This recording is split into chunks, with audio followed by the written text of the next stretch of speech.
What's up, fellow gamers? Phreak here, and patch 13.6 is coming, or has already arrived, to a League of Legends near you. For those who haven't heard, I have joined the Summoner's Rift team as a game designer. Summoner's Rift team is the team that is largely responsible for patches like these. Not new champions, but balance updates, systems updates, things like that. So let's get into it, because I think it's going to be a pretty fun patch. We can talk about what is and isn't in the patch itself. So, nerfs to Aurelion Sol, largely for lower elo play. He does get some pro play, but isn't overbearing there. Certainly a relatively strong champion. However, as an incredibly late game scaling mage, tends to overtake, especially in lower MMRs, where late game matters a lot more than other phases of the game.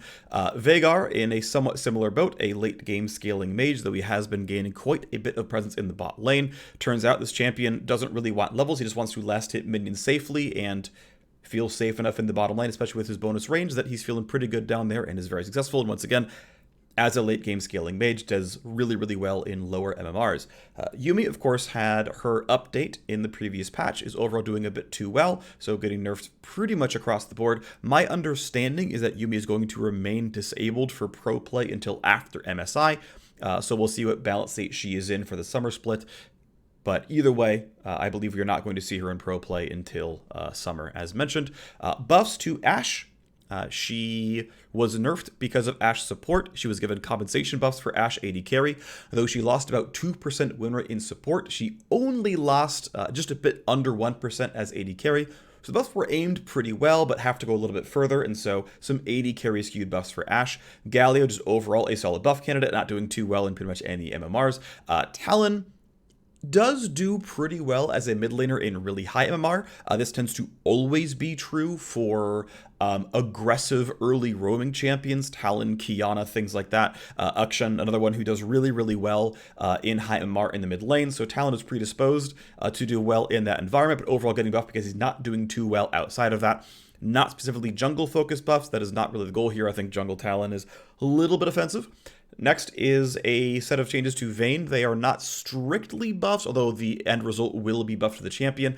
She is relatively low MMR skewed. Once again, a sort of late game scaler, kind of some bit of inevitability, but a really kind of unplayable early game if your opponents know what they're doing. And in higher MMRs, people tend to know what they're doing. Vayne is a really cool champion. She's really skill expressive. She has some really cool tricks up her sleeves.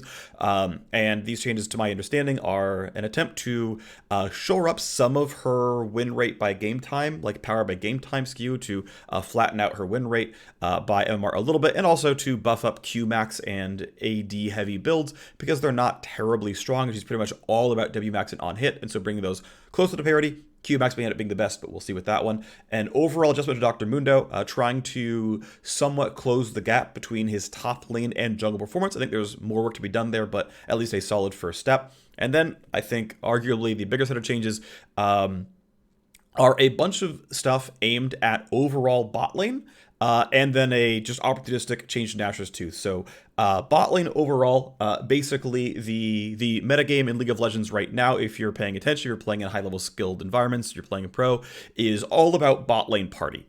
And there are basically two things going on here. So one, AD carry as a role is a bit overpowered. This was known when the 13.1 micropatch changes came in. I said as much in the patch rundown. Hey, AD carry isn't actually weak. Players just aren't having very much fun there. Here are some buffs to make the role more enjoyable.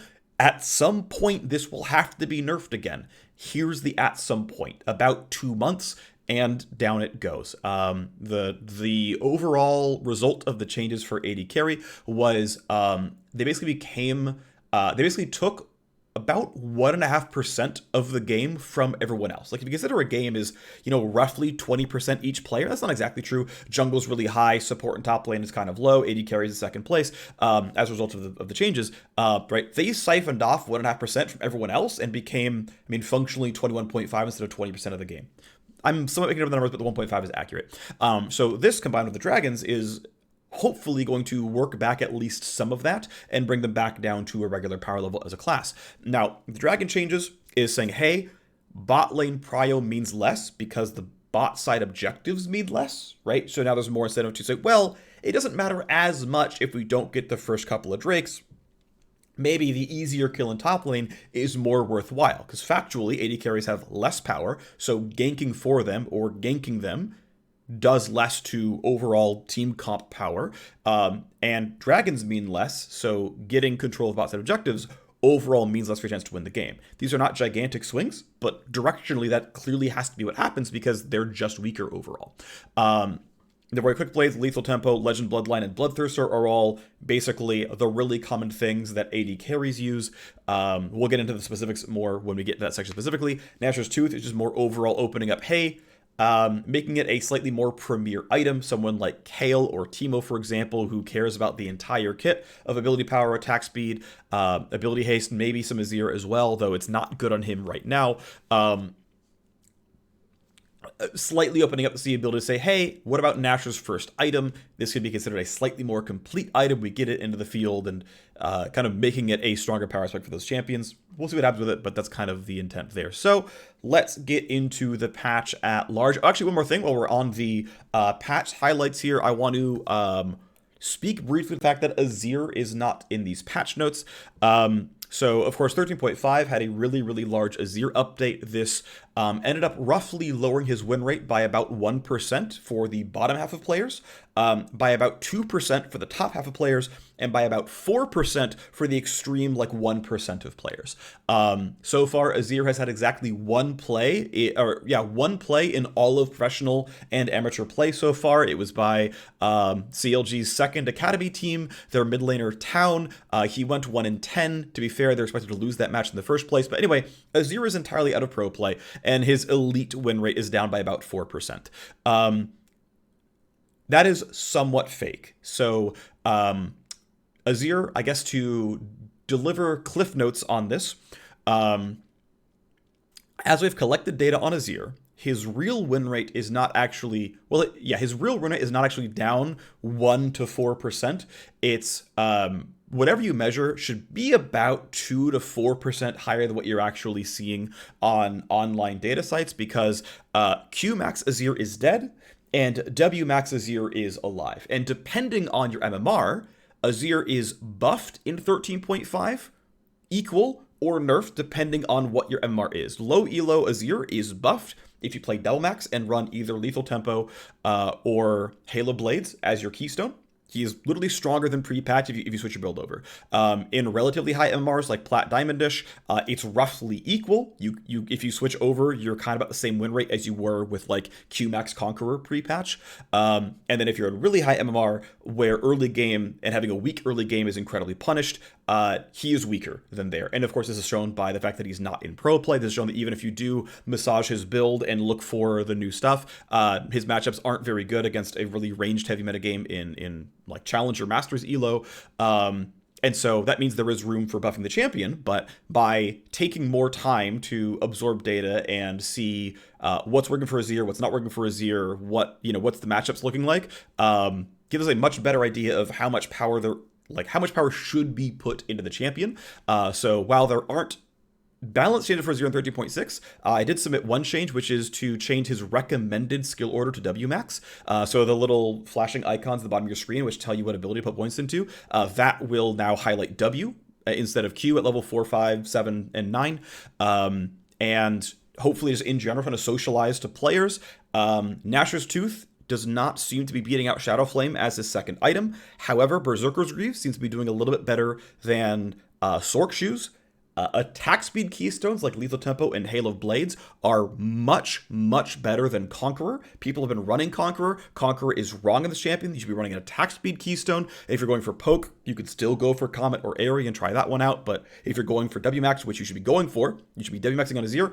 Again, depending on your MMR, you can actually gain win rate on the champion. Though again, his early game is certainly much weaker.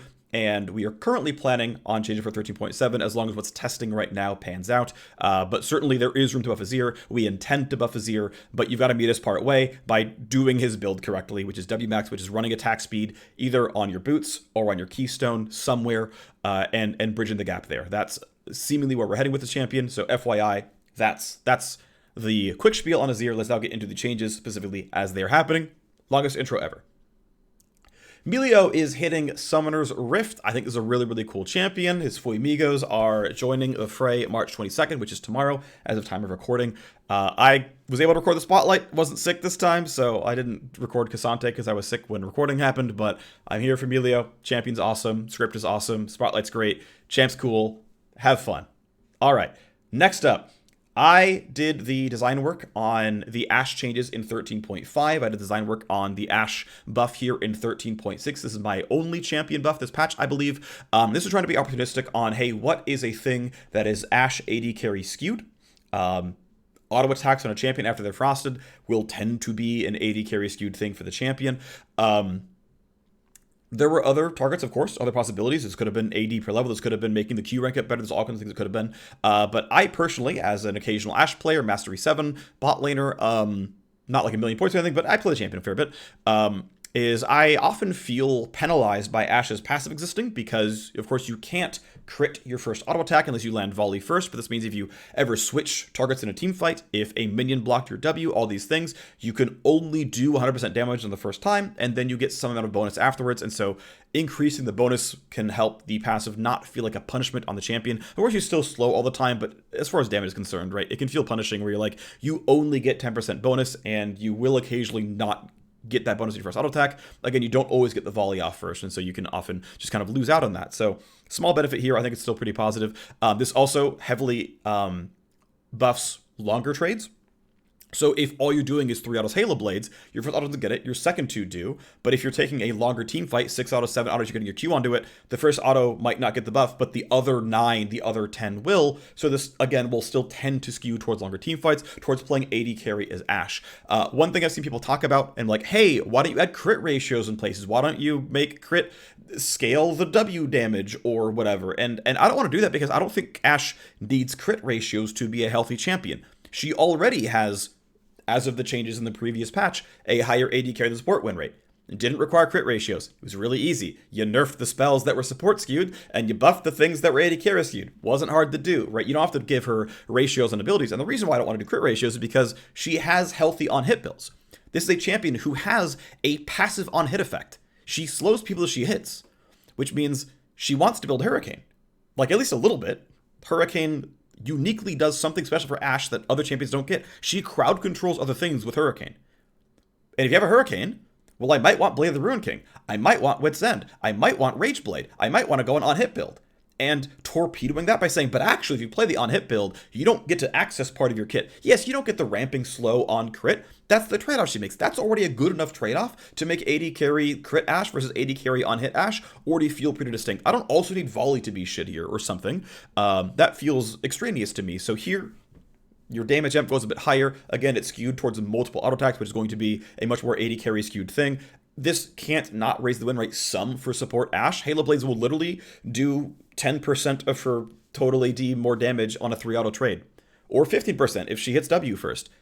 It is a very, very minor buff to support Ashe. It is a much bigger buff to AD carry Ashe, and I believe power level wise, this will be somewhere to the tune of 1 to 2% win rate. This should be actually a fair bit, and AD carry Ashe should be in a pretty good spot overall. We then have Aurelion Sol. I'm actually not sure this is the changes for the champion. So this was version 1 of the set of nerfs for the champ, which was the E cooldown getting flattened to rank 1 of the ability. This is the ability that you max seconds. This means levels 8 through 13 especially, then onwards are more nerfs. So this is a late game focused nerf. Also an R nerf here with Stardust and the stun duration, all these kinds of things. However, I also saw a change that nerfed late game Q damage. And I thought that list was the one that got accepted as what we were actually going to ship for the champion. And so I'm a little bit surprised to see this change list here.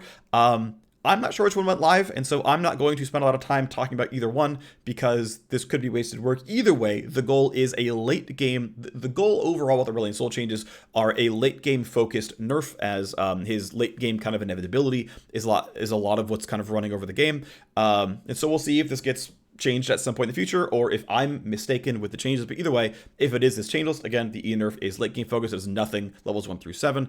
And of course, fewer big Rs and less stuns overall. I do think that even if this is the other version of the change list, I believe the stun durations and whatnot aren't going anywhere.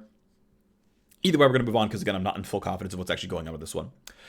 Next is a pretty small change to Dr. Mundo. The big one here is the jungle monster mod on E is going up pretty substantially. Going from dealing 1.5 to 2x damage, so 1/3 more damage on the E2 monsters. Again, trying to bring up the jungle win rate, which isn't doing very well, but top winner is doing arguably too well. I think this is a really nice thing where you can just recast it a bit sooner. Gives him a bit more room for skill expression and double tapping it and getting a better version of trades off. So I think that's just kind of a nice change. It actually adds a little bit more skill expression to Mundo, allows quick fingers or just using the ability rapidly to heal up, just makes that stronger. And I mean, W requiring some active gameplay out of Mundo, I think is a pretty cool thing to buff in terms of adding some more skill expression. Otherwise, a pretty small change to his health regen, a little bit more in the early game, a little bit less in the late game via scaling. Flashbang warning. And here we are. So this is how much health regen before and after as a result of the changes. It is a buff until level 13, and then it's a very, very, very, very lightly less. His passive percent of max health regen is, of course, accounted for in this. Worth noting that his passive percent of max health regen starts really, really low, and then every few levels, the percent ratio ramps, and it ramps harder, and it ramps harder, and it ramps harder, and that, of course, multiplies with the fact that he's getting more health via levels and items, and his regen is really, really, really, you can see 8x. Really, really, really late game skewed. In general, late game tends to be low MR skewed. Dr. Mundo is a low MR skewed champion. I think there is work that could be done to somewhat tap down his MR skew. It's not important here, but ultimately he does, right, his passive, this is not his ultimate, by the way. He gets 800 health per minute. This is per minute, not per second, by the way, in case you're confused. This is the per minute regen just passively on the champion. And again, it is lightly down in the late game, but yeah, he overall regens quite a bit more in the early game, which will make his laning phase a bit safer. Not by a ton, but it does exist. All right, I think it's this is obviously going to be a buff to the jungle. He'll be healthier coming out of the jungle. I expect this to still be overall a buff to top lane. I think having more regen in the early laning phase is going to benefit you. 3 health per minute is not a very big deal. This is a relatively flat set of changes, and I mean, this means almost nothing, to be clear. But those are the differences. Those are the numbers. Nothing too spicy. It's not that different as a champion. Let's move on. Galio is going to get a little bit of power here as well. So the W damage reduction is going up 5%, and the bonus magic resist ratio is going up by 4% per 100 bonus MR as well. Physical damage reduction is always half of what the MR one is, so the numbers are identical as far as ratio is concerned. Let's talk about what's going on with Galio. So this is basically how much damage he will block during the W duration. It went from 21 to 60%. Now it's 26 to about 70%. Keep in mind, again, 5% comes in automatically. And then another about 5% is going to come in from the increased bonus MR ratio, assuming you're going to run an MR stat shard on this champion. You're going to buy about 130 bonus MR by level 18. That's about 2 to 3 items, Merc Treads, and 2 roughly is kind of the play here. So the amount of damage reduction, the amount of damage this thing is blocking is going up by about 20%, 25% at most points in time.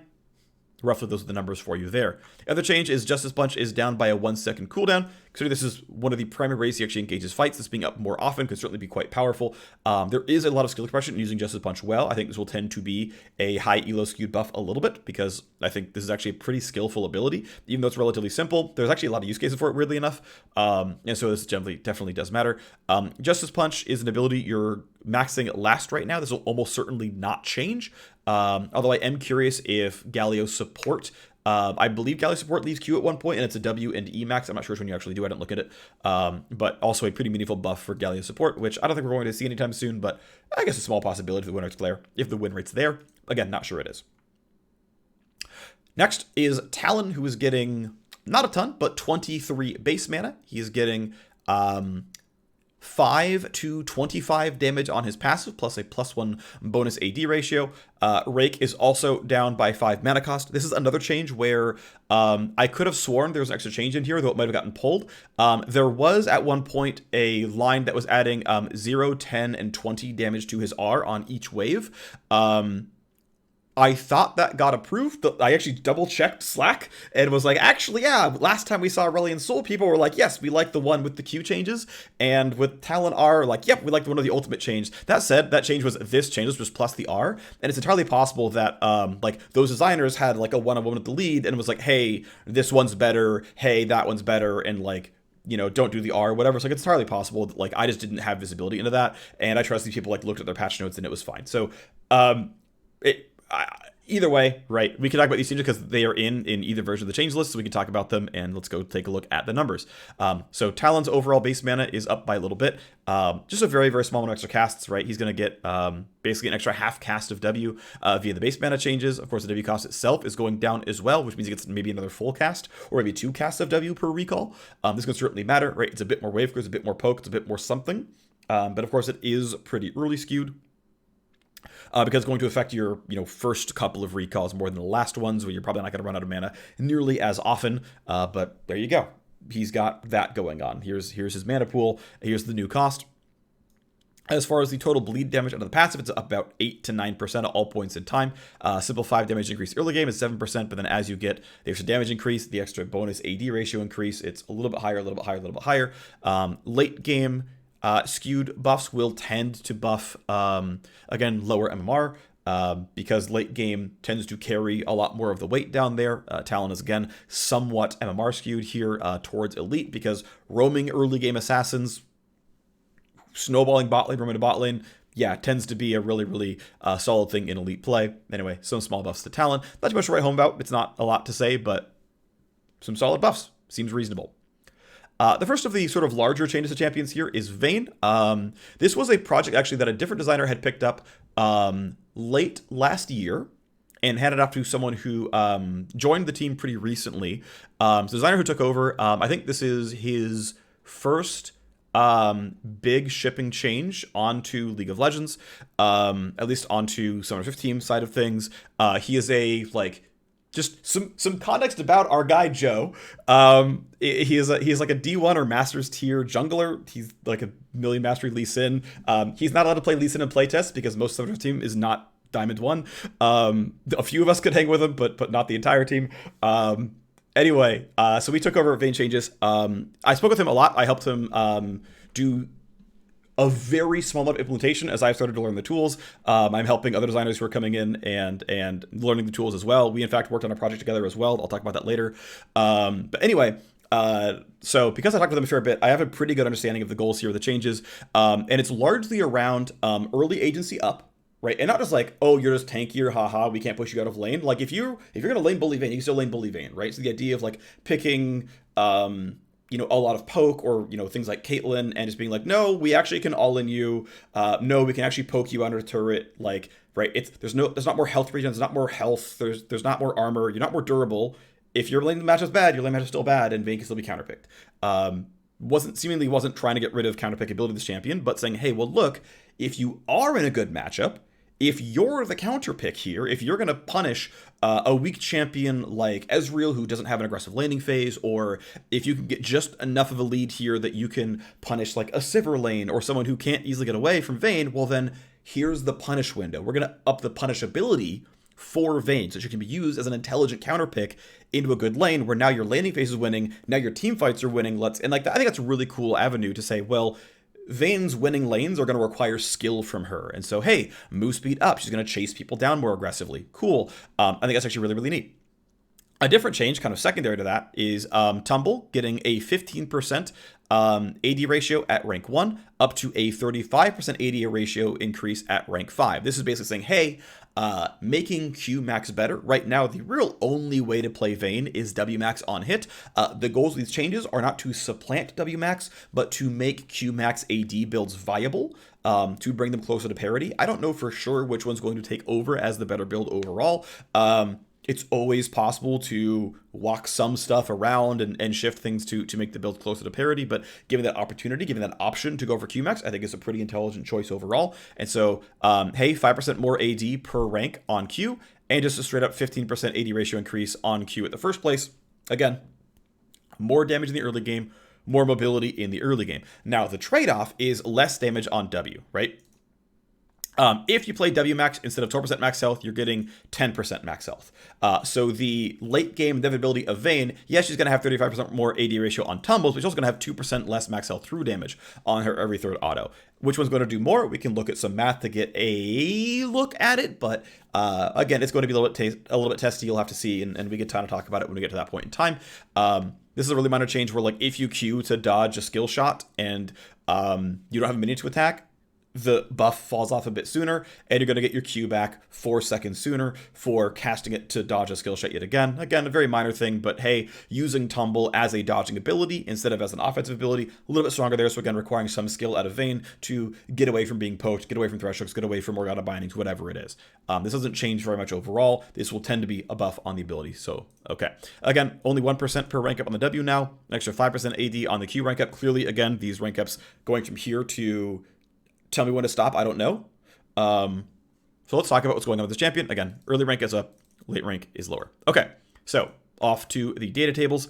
Let's talk about it. So here is the amount of damage that a tumbled auto attack will do for Vayne if you max Q first, before and after the patch. This is assuming that you're actually buying a lot of bonus AD on the build. This is around like 200 something bonus AD. So she's got, setting around like 300 total attack damage on a champion. So you can see we go from doing, less than double to more than double of 300 total AD. And it means that, yep, Tumble goes from doing about 9% more damage to eventually 19% more damage. And it's always going to be exactly these numbers because it is a total AD ratio, so it's never going to be anything but these percentage points before and after. So yes, your tumbles are going to do up to 20% more damage than before. As long as they don't crit, there's no crit interactions right now with this. If you max a second, it's still 9, 12, 15, 17, 19. Just you get the other breakpoints much later on because, of course, you're maxing at second. Nothing too surprising here. But you're going to see that, again, if you don't max Q, you're not getting as much of the buff. Shocking, I know. W is going to be right here for the first 3 ranks. If you're maxing W first, it is, better or a bit or equal damage. But once you've maxed out W, the amount of true damage coming out from that third auto or the condemn is indeed going to be lower. Yep, I mean, nothing too surprising here. Rank 1 and 2 are higher. Rank 3 is equal. Rank 4 and 5 are lower. This isn't a surprise. We know this. This is what's expected. If you max it second, of course, you get to hold on to the green for a little bit longer. And then, of course, again, still by level 12, 13, it's going to be a worse ability overall. Okay, so these are all really obvious in terms of what's going on. I do want to talk one more thing real quick about before we do the rest of the math and look at the rest of the data, which is that if more of Vayne's damage is in physical damage, this means that armor is a more valuable stat against her. This means that her that means her tank crushing is a little bit weaker overall directionally. Vayne is a little bit more about chasing down squishies and a little bit less about the guaranteed kill threat on tanks because more of her damage is in tumble, more of her damage is in physical damage, which means more of her damage cares about Randuin's Omen, Frozen Heart, Thornmail, Steel Caps, all that kind of stuff. All going to get affected, right? So just FYI, this is going to shift her a little bit less anti-tank, though of course she still does 10% max health every 3 autos. True damage, obviously it's really, really powerful. So here is an example data table of what her total damage might look like on a longer trade. This is basically auto, tumble auto, auto. So 2 basic autos, 1 tumble auto, and then of course trigger Silver Bolts itself. Now, of course, you can't actually have Silver Bolts and Q at level 1. These part of the numbers are fake. It doesn't really matter. But here is if you Q max, here is your total trade damage before and after. And if you W max, here is your total trade damage before and after. Now, this is using an example target. We're going to scroll to the side here that has this much armor right here, 30 to 115. Now, that is not all targets, right? Not everyone has 30 to 115 armor. That is basically you hitting another AD carry, you hitting a squishy. If you're hitting a squishy, your damage on a 3 auto trade is 10 to 15% higher in the early game, right? And then, by the way, oops, I put a point in W, it went lower. I maxed Q, I put a point in W, it went lower, put a point in W. Oh, and level 13 Vayne doesn't do any more damage than before, right? So the buff is entirely contained to the early game, and then it peters off. Now, again, this is against squishies, where Tumble is going to carry the most weight, but it is a 10% damage amp to a relatively long trade in the early game, and then a basically not damage amp in the late game. Now, if you do W max instead, you of course get many, many fewer results. You can see the level 7 comparison instead of 113% is the same damage functionally before and after. In fact, this point right here, where you finish maxing out Silver Bolts, your 3 auto trade against squishy is actually lower than before. So, in a very, very, very slim margin of the game, WMAX Vayne is technically weaker than pre-patch. Now, again, you get all this green here and all this green here. Guess what? This isn't really a nerf to the champion. She is gaining win rate, which, to be fair, is the goal in the first place, but a little bit lower here. Now, of course, we aren't looking at killing a tank. So what if we change the numbers here and we say, well, okay, what if we're starting at like 40 armor and we're going to get a lot more armor per level and we're going to, because we're going to buy items. And so we're going up to like maybe 300 armor as a champion. Well, then here's the data table, right? So against a champion who scales with 300 armor, oh, you are doing less damage on a 3 auto trade. And if you think about, a moderate amount of attack speed, she can probably tumble about once per silver bolt. That's about right. And so this is the data table against a tankier target. So indeed, if you're like, wow, I really hate as a Malphite or Ornn or whatever player how fast Vayne melts me, she literally kills you less fast now. But she is better at kind of playing up as an assassin. And I believe that is the healthier place for Vayne to be as a champion. I actually, in general, like the thing with AD carries, this is why some players like Uzi, and I'm trying to think of like other really, Ruler, Uzi and Ruler both do a really good job of this, where understanding when to functionally dive past the enemy front line and go kill enemy backline is like not required, but how you get to the actual world best tier of AD carry.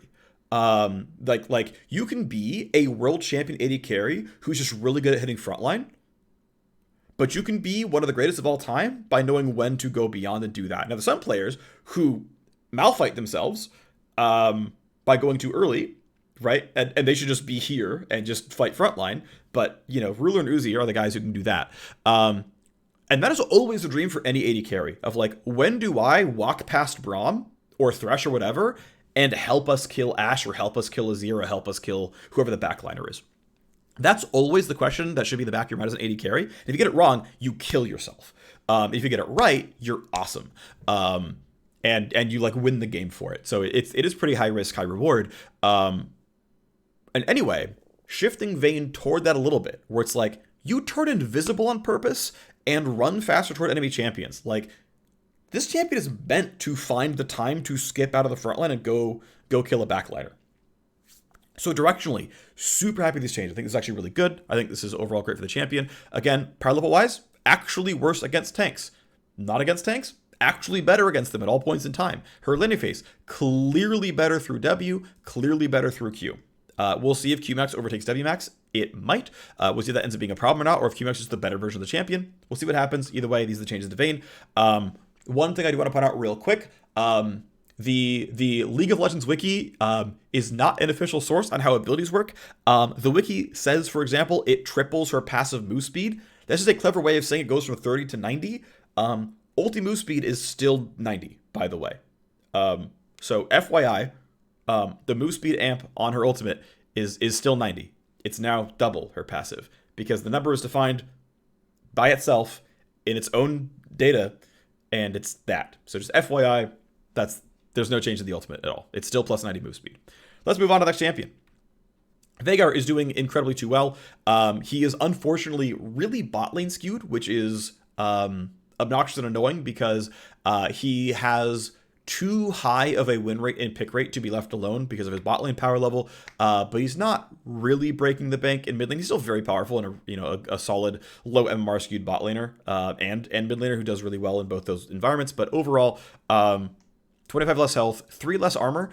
Basically, the bet is that early durability, especially physical durability, will be more bot lane skewed because Samira and Ezreal and Draven are all down there and they deal only physical damage, whereas Veigar at least sometimes fights Katarina and Syndra and Sylas and they deal magic damage, and so they don't care about the armor change as much. So the hope that the armor change is actually skewed as we nerf toward bot lane Veigar. Also level 1 stats, keep in mind that mid laners gain more levels than bot laners do, so you can compensate for the health loss more quickly if you're playing mid lane, I think is the read here as well. And then one other thing is nerfing the early game on Dark Matter, making the rank up a bit better. Now, one thing to note actually is that Emax Veigar, Emax second, is substantially better than Wmax second on Veigar. It's obviously better and it's really not close.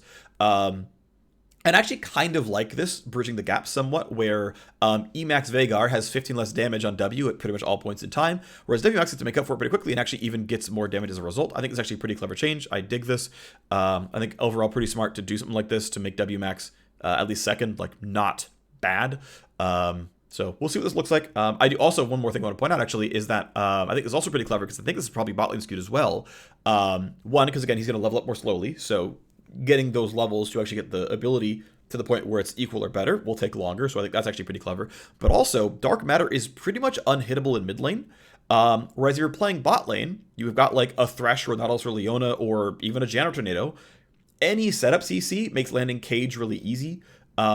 Any setup CC makes landing W or Cage or follow-up of any form much easier. And W basically will always land if you've got a follow-up CC scenario where, like, you put the Cage down and then Rakan came in and pressed W and there's nowhere to go, so you get knocked up and then Dark Matter lands.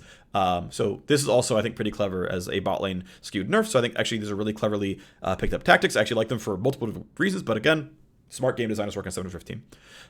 Then we've got Yuumi, who is getting some nerfs.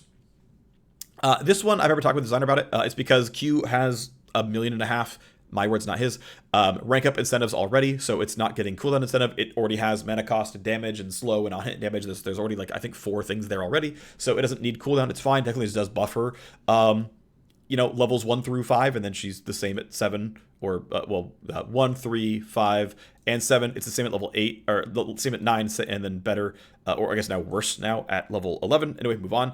But the mana cost rank up is getting worse, so we're nowhere close to Q not being the best max, so it's still going to be Q max, but you're going to run out of mana a bit sooner. You can't spam quite as hard. In fact, the missile speed is going to be lower in the first place, and it's going to, thus, because of the missile speed down, it's going to go less far, which all seems pretty reasonable. Making Q less reliable, okay, fair. I also would like to change final chapter, though it was interesting to see best friend bonuses on many of the abilities. I think it's just on Q and E now? Q and W? Either way, there's enough that, like, going on the best friend is still correct. But yeah, it turns out that giving someone a just ton of armor MR really, really broke a lot of assassin counterplay where it was just too many stats to have any hope of assassinating whoever Yuumi was on top of. So I think wise nerfs, I think smart to do. Overall, yes, these are obviously nerfs to Yuumi. We can do a little bit of math real quick. So, here's Veigar's health, by the way. So health is down 4 to about 1%. Accounting for the armor, it is 7 to 2% less durability against physical damage. This is actually pretty meaningful. So again, quite more all-inable in the bottom lane. Picking a tank support, diving in with an aggressive AD carry should hopefully be a bit more effective. Now, as far as Yuumi is concerned, here is the Q cooldown before and after. Again, equal at 9, better at, I believe it's 11. You can save a point and get Q and that at the same time, Q and R at the same time. Here is the mana cost before and after. Don't mind that it's green. It is, of course, higher from levels 3 onwards, basically, and indeed, higher mana cost. Okay, moving on to the next piece. Here is the total amount of armor and then magic resist an example squishy champion would have with Yuumi attached. Of course, 1 through 5, there's no change because it doesn't exist, but here is how much armor she would have been granting, and the difference being pretty significant, right, up to around 30 at this point in time if she had, a solid, like, finished item. Gets more AP on there as she starts building up her piece of her mythic and whatnot. But anyway, the champion has 16 to 30% less physical durability as a result of not having, up to like 80 armor gain from a level 16 Yuumi ultimate, and then 16 to 34% less magic damage durability. Champions tend to gain less MR than armor, so she's even worse at defending against mages compared to pre-patch than she is against physical damage. But again, I think a pretty solid change. This is only on for the 5 seconds of the Yuumi ult in the first place. I guess 3.5 seconds long. I don't know how long this thing lingered in the first place, but again, reasonable for it to go away. I think totally solid changes here for Yuumi. So now we have, as mentioned in the intro, that there are finally some AD carry nerfs. Some of these I suspected could have become a problem, but when doing the 13.1 micropatch changes, one of the frustrations I saw was that they didn't have outlets for feeling too squishy. And that my goal is that, hey, you can opt into buying durability without trolling, without it entirely breaking your bank, but it shouldn't be optimal. It should be opt-in.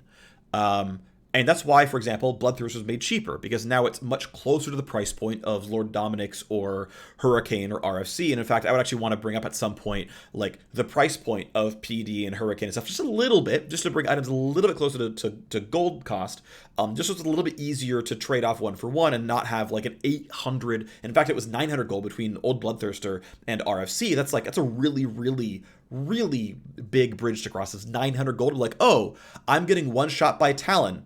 All right, well, wait 900 more gold than the Caitlyn, and then buy your Bloodthirster. Just, to me, now it's 700, and that's not quite as bad. Anyway, the goal is that Bloodthirster should be relatively purchasable, feel good to opt into, but it wasn't meant to be a rush item. Like, we already have Shield Bow. It doesn't need to be the first item.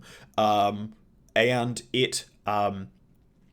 again, should actually carry some weight in the mid to late game where it feels like you can opt into it. But the fact that, it doesn't have armor pen, doesn't have attack speed, like, you're paying for a lot of offensive stats, like, it shouldn't just, like, completely beat any other offensive option. But again, it is doing a little bit too well. It was really, really buffed in the micro patch. So the shield is getting pushed down by around 30, but getting pushed down by about 50. 450 becomes 400 at max rank. But it's down 80 if you buy it first item. So this is actually why I like setting a floor to an item and then choosing when it starts scaling, because the old pre-My Changes Bloodthirster scaled from like 50 to 300 shield.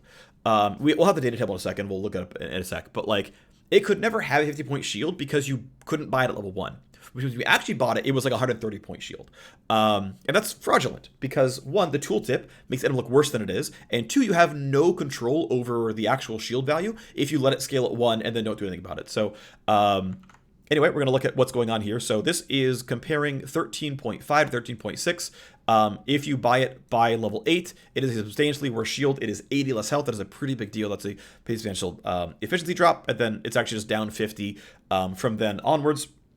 It is not unrealistic to sometimes get this item level 6 or level 7.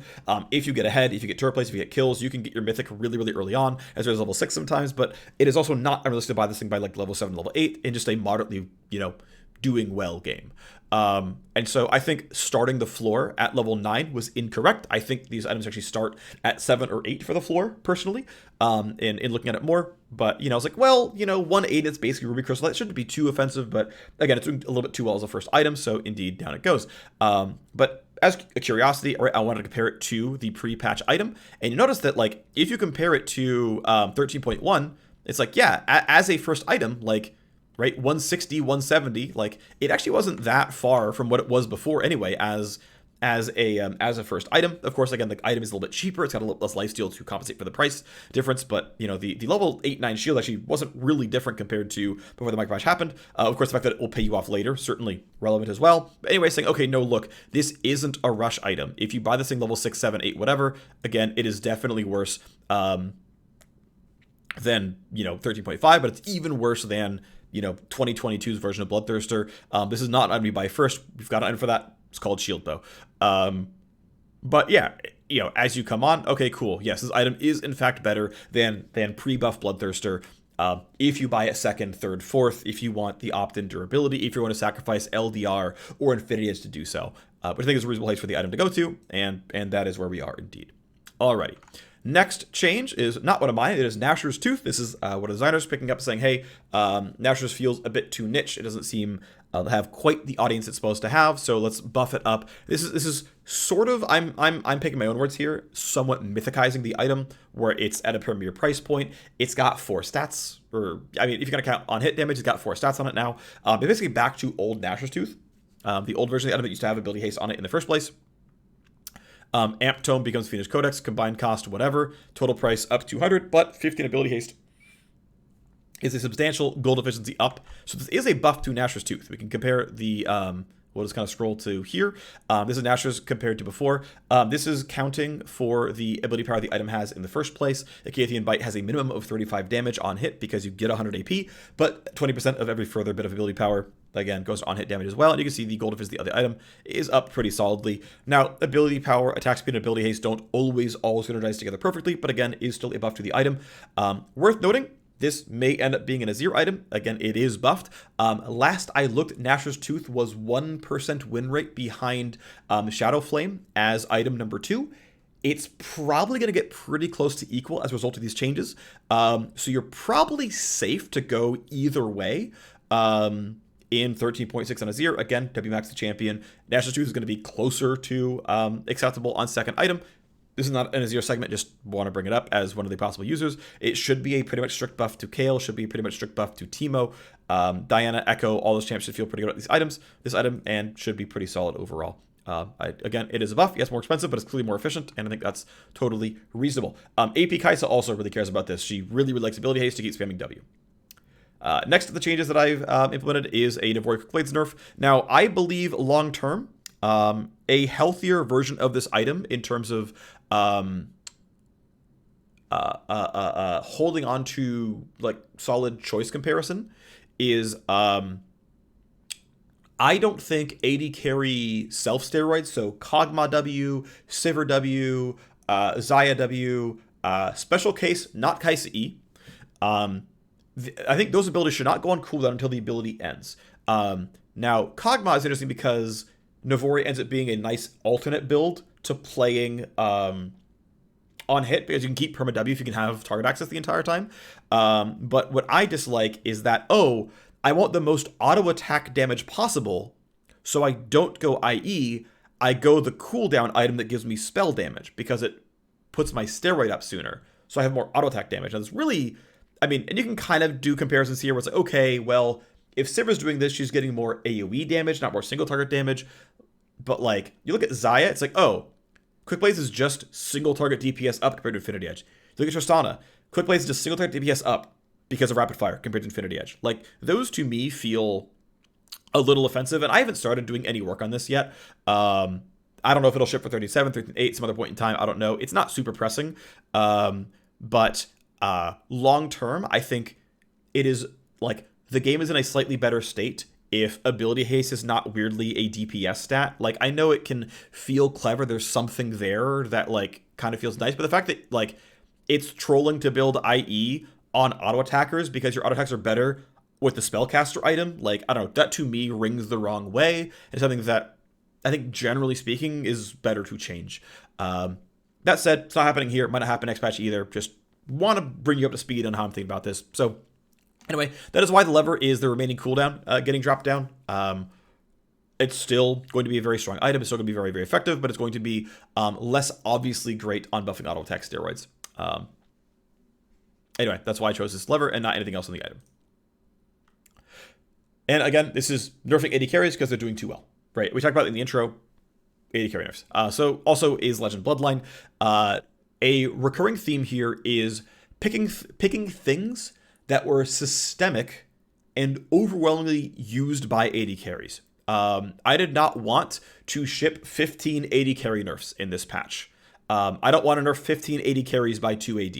I don't want to nerf 15 AD carries by 0.005 base attack speed. I don't want to nerf 15 AD carries by, I don't know, 0.5% attack speed scaling. I don't want to nerf 15 AD carries by whatever. I don't want to, like...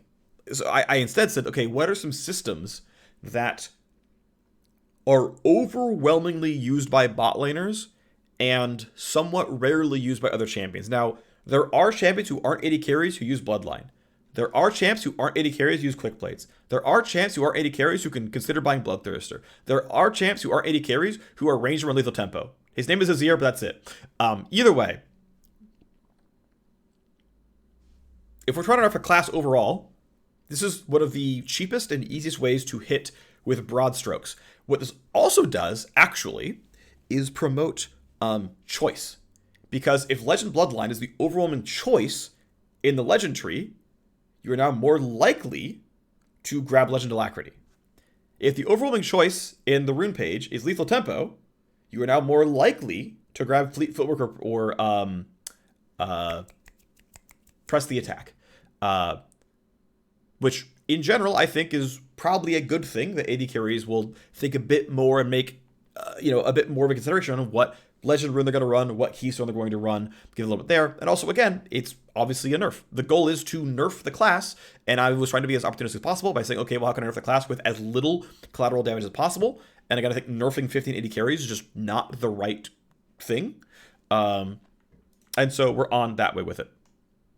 So, of course, this is about 11, 12.5%? Less overall, like, lifesteal. It's 15%. Less overall max health. It is that much of a nerf to that item, or that rune. Here's a lethal tempo nerf here as well. So it's used to scale on every third level. So it would be level 1, 3, 6, 9, and 12. It would have 30, 36, 42, 48, 54 attack speed.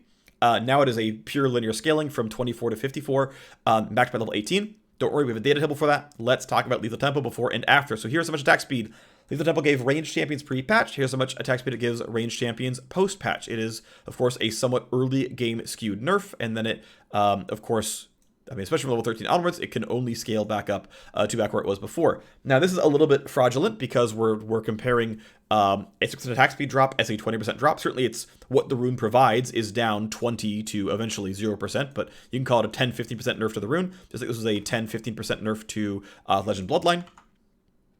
Here's an example AD carry who is running an attack speed stat shard, who buys 100-something% attack speed by the end of the game. In items, right, Zerk Greaves, Kraken Slayer, other stuff. I mean, a real build actually probably go even beyond this. You look at champions like Tristana and Ashe and Xayah and Kai'Sa. They've also got attack speed steroids on their kits themselves, so it's going to probably even be more than this. So this is actually a pretty tame expectation of natural attack speed growth on an AD carry. In the world is probably actually a bit higher than this, which means these numbers are actually less... even closer to 100% than before. So it's like, well, actually, your DPS is down, like, in the really early game, 4%, but, like, really it's like a 3% DPS loss. And again, we're probably overstating the loss a little bit here. And so what that means is, this is about a 1% win rate nerf, is TLDR.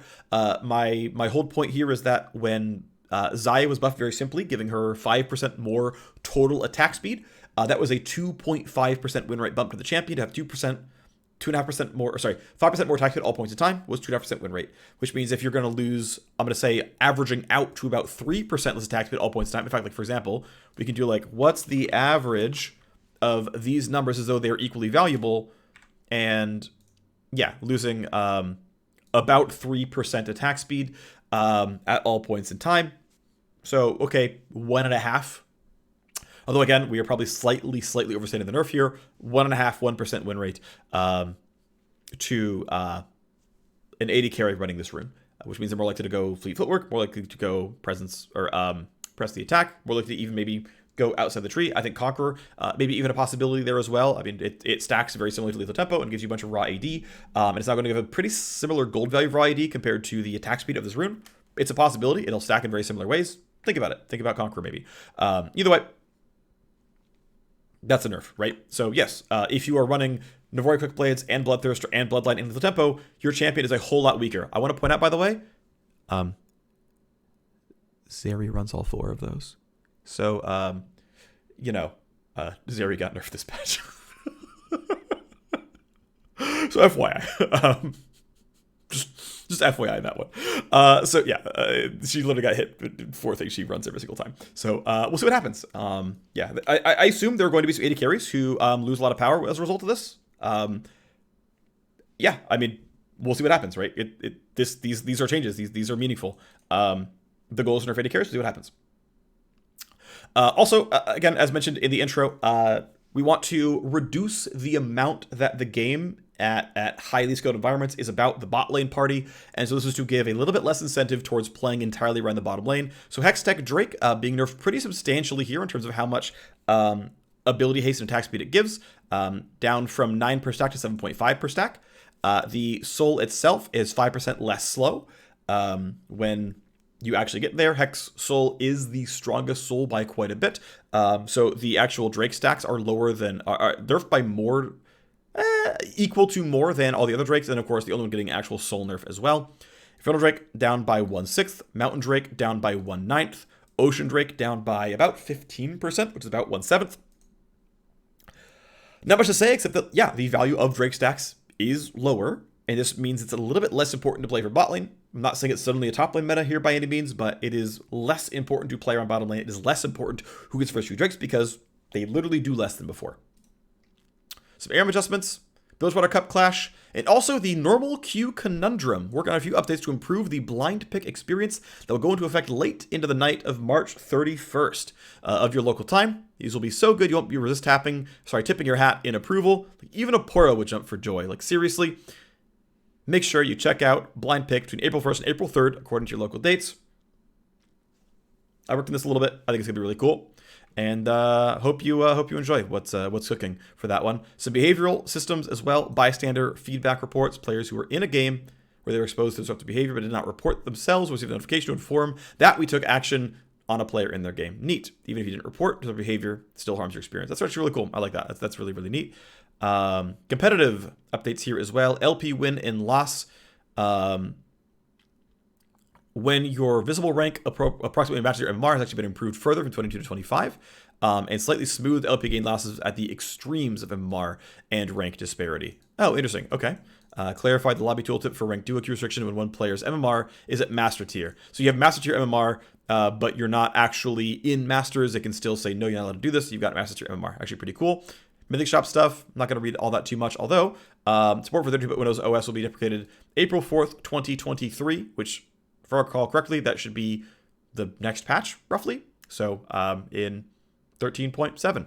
Okay, 64-bit Windows will be required to play League and TFT. Spec requirements link there as well. Bunch of bug fixes and QL changes. I'm trying to see if there's anything interesting that maybe I had worked on or anything else, and nothing that seems too, you can read it yourself, it's fine. Okay, well, 55 minutes in, TLDR. We can just about sneak in at about 1 hour. Let's get it. Patch highlights. Several champs buffed, several champs nerfed. Let's go. Melio is coming into the game. It seems really cool. Ashe is getting an 80 carry skewed buff by increasing her damage, her auto attack damage against enemy champions by up to 5%. I dig that one. Aurelion Sol getting late game skewed nerfs by nerfing his E rank up by flattening the cooldown, and at least nerfing some of the CC and cast range on the R. Though there might be some Q changes that aren't in the patch notes, we'll have to see as time goes on. Dr. Mundo gets a little bit more health regen at level 1 and a little bit less health regen from level like 14 onwards. Very, very small change, very, very fiddly, not a very big deal. Recast and Heart Zapper is faster, and a significant increase to his E damage to monsters to help jungle Mundo be good. So generally speaking, fan of the changes, cool stuff, let's move on. Galio gets a pretty substantial bump to his magic damage reduction, 5% flat, but also a 50% increase to the bonus MR ratio on Shield of Durand. I think that's actually a really, really cool change. Should make him a lot more durable. Ends up being about 10% more damage reduction at a pretty standard level 18 build. Just a bunch also down 1 second cooldown. All pretty solid changes and buffs to Galio. Talon gets 23 base mana, gets 5 mana cost off his debut, so a lot more wave clear is available. And then also is getting 5 to 25 bonus damage plus a 0.1 bonus 80 ratio on the passive. So a little bit of late game skewed damage to the passive here with some early game skewed wave clear on the W. Vayne is getting a pretty substantial update. Qmax is getting a whole lot better, as well as just better in and of itself by getting a 0.15 80 ratio increase at rank 1, but a 35% 80 ratio increase at rank 5. W also going from a 2% per rank up to a 1% per rank up. So Qmax may end up taking over as the better version of Vayne, which actually I think is a probably a better champion for the game overall, but looks really, really cool. Also increased move speed on the passive. There's a really good chance that Vayne might be really, really absurd next patch, but I think this is going to be a solid set of changes. I think it's a really cool champion, and happy to have her kind of back in the fray. Her win rate's been bad for a really, really long time. It's been really low elo skewed. It tends to be that she just kind of auto wins with W auto attacks. TLDR, by the way, is her late game tank damage is actually going to be lower than before. Her late game anti-squish damage is going to be very, very similar to before, but her early game is much, much better via the fact that Q is a much stronger ability, and early ranks of W is stronger as well. I think it's going to be a pretty exciting set of changes. Again, late game anti-tank is worse. Laning phase is a whole lot better. Veigar getting some nerfs that are hopefully skewed towards bottom lane. Base health and base armor for early all-in ability from an enemy Thresh or Rakan. Also dark matter down in the early game, as it's kind of only landable in the bot lane when you have follow-up CC from a teammate. Otherwise, also making Wmax a little bit better. Wmax is what a lot of people do, but is wrong on Veigar. Emax has been better for a very, very long time, second. And this helps make Wmax second a bit more correct, which I think is a solid change directionally for the champion. Yuumi gets some nerfs. Cooldown is flattened here to 6.5, so technically from level 11 onwards, it is a nerf, but a buff in the early game. To be fair, though, cooldown is not a big problem here for Yuumi regardless. She's going to have a sharper mana cost on it all the same, so it's still going to be pretty hard to get away with Q spamming. But overall, big thing is that the missile is slower, the potential max range is slower, is lower, this definitely matters for nerfing her laning phase. Final chapter also no longer gives armor, and MR is a very, very big deal. This could be up to like a 30% durability cut to champions late into the game. Really, really big deal. A bunch of AD carry focused nerf. Bloodthirster's shield is down by 80 at level 8, and then down 50 at every level from there. 450 becomes 400. We're going to skip Ashe for a second. Nerf Quick Blades, cooldown refresh is down 3%. Legend Bloodline is down 10 to 15% in the amount of lifesteal and max health it gives. Lethal Tempo is going to provide around 20% to eventually no percent less attack speed. This ends up being around a 3% DPS loss, 2 to 3% DPS loss, I think, to 80 carries who are running the tempo, which will be about a 1% win rate nerf to those champions. Rune still feels pretty solid. I've been playing with it a lot on the patch in playtesting. Honestly, still feels fine, but obviously it is a nerf and is powered down. The goal overall is that, look, AD carry is an overpowered role. It has been ever since the micro patch changes from 13.1b. We knew this was the case, but it was about getting the role to be more exciting, letting players get back onto playing AD carries, having their items feel better, and then saying, okay, at some point we know we have to nerf you, and then this is the patch where we're finally nerfing them. Scrolling back up to Gnasher's Tooth, 15 haste is worth way more than 200 gold, so a huge efficiency up. And to be honest, anyone who is building Gnasher's Tooth cares about ability haste because they're not just a pure auto attacker, AP auto attacker. They of course care about the spells as well, so they should care about the stat pretty well, and it should be a buff to Gnasher's Tooth outright. Drakes are also getting less valuable. This is going to be a pretty meaningful nerf to Hextech Drake and the Soul. A 1/6 nerf to Infernal Drake, a 1/9 nerf to Mountain Drake, and a 1/6 nerf to Ocean Drake, so matching Infernal. You notice that Cloud and Chemtech are untouched. Those Drakes are among the weaker ones, and so they're not getting nerfed directly, but Hextech getting a double tap here, which seems more than reasonable, to be honest. A nerf of over 10%, actually, which, yeah, I think is honestly pretty reasonable here. So, those are the changes. That's the patch. Not much more to say here. I hope you enjoyed the patch rundown. I hope you enjoy your time with the new patch. Stay safe, be wonderful. See you next time. Bye-bye.